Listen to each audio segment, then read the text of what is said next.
ଆପଣଙ୍କୁ ନ୍ୟୁଜରୁମ୍ କୁ ସ୍ୱାଗତ କରୁଛି। ମଧ୍ୟପ୍ରାଚ୍ୟରେ ଯେଭଳି ଭାବେ ସ୍ଥିତି ଲାଗି ରହିଛି, ଏହାର ପ୍ରଭାବରେ ଆପଣ ତେଲ କଥା କୁହନ୍ତୁ, ଗ୍ୟାସ୍ କଥା କୁହନ୍ତୁ, ଏ ସବୁ ଦର ଉପରେ ଗୋଟେ ବୃଦ୍ଧି ପାଉଛି। କିନ୍ତୁ ଗୋଲ୍ଡ କଥା ଆମେ ଯଦି କହିବା, କେଉଁଠି ନା କେଉଁଠି ଗୋଟେ ସ୍ଥିରତା ଦେଖିବାକୁ ମିଳୁଛି। କଣ କହିବେ ଆଗକୁ ଏଇ ମୂଲ୍ୟ କଣ କେମିତି ରହିବ? ଆଜିର ଅପଡେଟ କଣ ଆସୁଛି? ଗୋଲ୍ଡ ମୂଲ୍ୟ କେତେ କଣ ଅଛି କୁହନ୍ତୁ। नमस्कार जय जगन्नाथ शुभश्री मुझा फास्ट टाइम देखिली जे नाई गोटे युद्ध जीरो पॉलिटिकल सिचुएशन एमती जब अस्थिरता रेट एमती स्थितिशील हबार किंतु यहाँ प्रथम देखा मिलूँ यहाँ आम देखुचु जे नाई एबे आपण देखिए जो दिन अमेरिका और इराक देश जो परिस्थिति सृष्टि होता से हिसाब से रेटा टी 2-3 हज़ार टका खसीदेला बर्तमान रेट आपड़ टिके ऊपर को अच्छी जमी 1000 टका बढ़ी काली से हिसाब से आज जमी 22 कैरेट रेट अच्छी 1,49,700 टकर 22 कैरेट बिक्री होती आपड़ 24 कैरेट रेट अच्छी 1,63,310 टका तो से गुड़ी आप हिसाब से कैलकुलेसन कले 18 कैरेट रेट आसूसी 1,22,480 टका सिल्वर भी से मात्रा आज टिके बढ़ी जमी अच्छी आपणर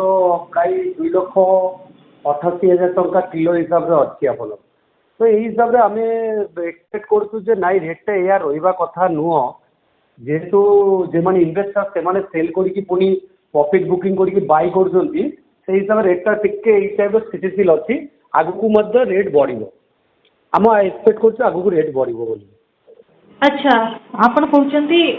युद्ध पर बर्तमान युद्ध जमी चली सब जिन दरदाम वृद्धि पासी सहित सोना और रूपा मूल्य वृद्धि पाइब बर्तमान आपणकर जो आपणक जो रही गोल्ड ज्वेलरी से केमती कौन बिजनेस चली कौन कह बिजनेस जमी आप काली जाई आमर भल था जेहेतु 1000 टका करेक्शन अधिका से हिसाब से कस्टमर मैंने मत लगुच टी नर्भस हो जाती तो नर्भस हबार कारण नहीं कहीं आप बाय करके होल्ड करेंगे आप ट्रेडिंग करेंगे आगु को गोल्ड रेट 100% बढ़ी रही तो आपण माध्यम मुझे कहवाक चाहूँगी कस्टमर मान को जे ना आप बाय करूँ बाय कले आपन यही टाइमटा ठीक रेट अच्छी आपण मैंने कहीं आगु को बढ़ला गोटे करेक्शन देखा जापे सेटा अल्प किंतु आगु अधिका बढ़िया चांसेस बहुत बेसी जो मैंने घर पर सुना कि चाहते जो मैंने इन्वेस्ट करने सुना चाहते आपण मैंने कौन एडवाइस देते से मैंने ए टाइम रे सुना किनवाटा नियति सठिक टाइम बोली भाबियो। हाँ मुझे कहली जे मैंने ग्राहक माने घर पर जिनस मैरेज जिनस निज घर व्यवहार जिनस किनिबे से माने एबे बाय करवाटा 100%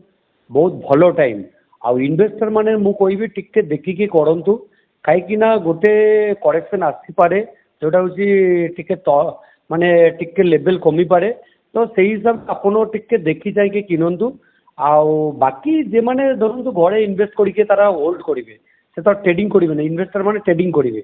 तो से हिसाब से मुझे कहबी ग्राहक मैंने किनतु जे माने सोना परचेस करके पिंधा चाहते पिंधतु किनतु आउ जे माने इन्वेस्ट करेंगे से माने टिके देखिकी इन्वेस्ट करवा आ लॉन्ग प्रोसेस जब इन्वेस्ट करेंगे ताले एबे सठिक समय निहाती भाव बहुत बहुत धन्यवाद आपण आलोचना यहाँ उपयुक्त समय। आज्ञा आज्ञा।